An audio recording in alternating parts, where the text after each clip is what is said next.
कभी सोचा है कि कोई जगह इतनी खूबसूरत हो जिसे लोग जन्नत कहें और वही जगह दशकों तक हिंसा और अशांति की आग में जलती रहे।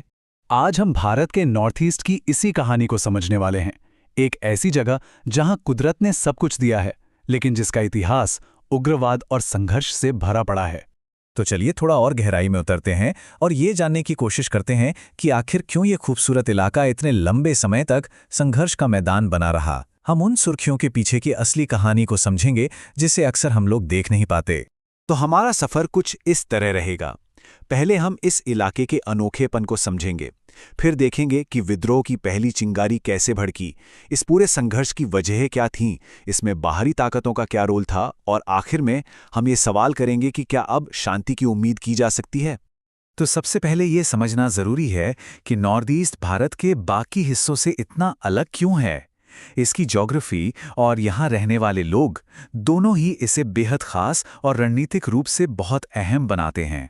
देखिए, ये इलाका भारत से सिर्फ एक पतले से रास्ते से जुड़ा है जिसे चिकन नेक कहते हैं। और सोचिए, इसकी 99% सीमाएं दूसरे देशों से लगती हैं, चीन, म्यांमार, बांग्लादेश। अब आप खुद अंदाजा लगा सकते हैं कि ये भू राजनीतिक तौर पर कितना संवेदनशील होगा। और यही विविधता, यही चीज इस पूरी कहानी का एक बहुत ही जरूरी हिस्सा बन जाती है। यहाँ 200 से भी ज्यादा अलग-अलग जनजातीय समूह रहते हैं। ज्यादातर मंगोलॉयड मूल के हैं। उनकी अपनी भाषा है, अपनी संस्कृति है, और वे खुद को भारत की मुख्य धारा से हमेशा थोड़ा अलग महसूस करते आए हैं। तो सवाल ये है कि ये सब शुरू कैसे हुआ। देखिए, 1947 में भारत आज़ाद हुआ, और जब इस क्षेत्र को देश के साथ जोड़ने की कोशिशें शुरू हुईं, तो यहीं से बगावत की पहली चिंगारियां भी उठीं। इसे मदर ऑफ ऑल इंसर्जेंसीज यूं ही नहीं कहते। नागा विद्रोह इस इलाके का पहला बड़ा सशस्त्र विद्रोह था, और इसने एक तरह से बाकियों के लिए एक रास्ता बना दिया। उन्हें देखकर कई दूसरे समूहों को भी लगा कि अपनी पहचान और आज़ादी के लिए हथियार उठाना ही एक रास्ता है। और फिर तो जैसे एक सिलसिला ही चल पड़ा। 50 के दशक में नागा विद्रोह के बाद 1966 में मिजो लोगों ने हथियार उठाए, फिर मणिपुर में मेतई समुदाय ने, और 1979 तक आते आते असम में अवैध घुसपैठ के खिलाफ एक बहुत बड़ा आंदोलन खड़ा हो गया। सबकी वजहें अलग अलग थीं, लेकिन नतीजा एक ही था, पूरे इलाके में अशांति।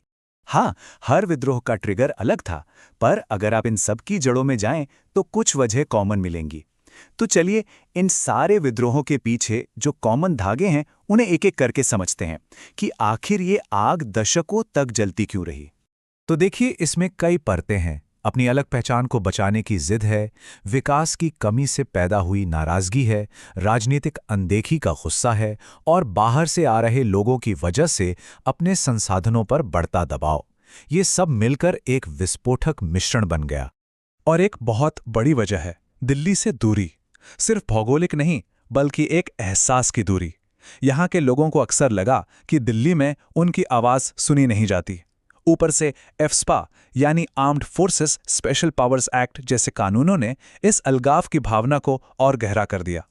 अब जरा यहाँ की ज्योग्राफी को देखिए।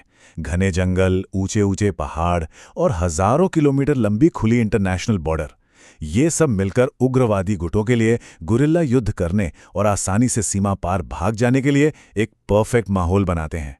लेकिन कहानी सिर्फ इतनी नहीं है। इस आग में घी डालने का काम बाहर से भी हुआ। पड़ोसी देशों, खास तौर पर चीन ने इन विद्रोही गुटों को जिंदा रखने में एक बहुत बड़ा रोल निभाया है।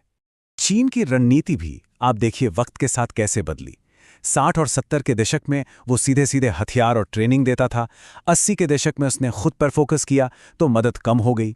और आज वो सीधे मदद नहीं करता, लेकिन ग्रे मार्केट से हथियार सप्लाई होने देता है और इन गुटों को भारत के खिलाफ एक प्रेशर पॉइंट की तरह इस्तेमाल करता है।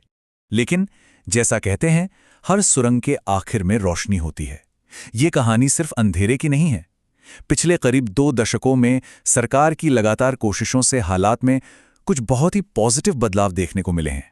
तो सरकार की 2 तरफा कोशिशों का, यानी एक तरफ सैन्य ऑपरेशन और दूसरी तरफ बातचीत, इसका असर दिखने लगा। एक वक्त था जब 120 से ज्यादा उग्रवादी गुट एक्टिव थे। आज ये संख्या घटकर करीब 40 रह गई है।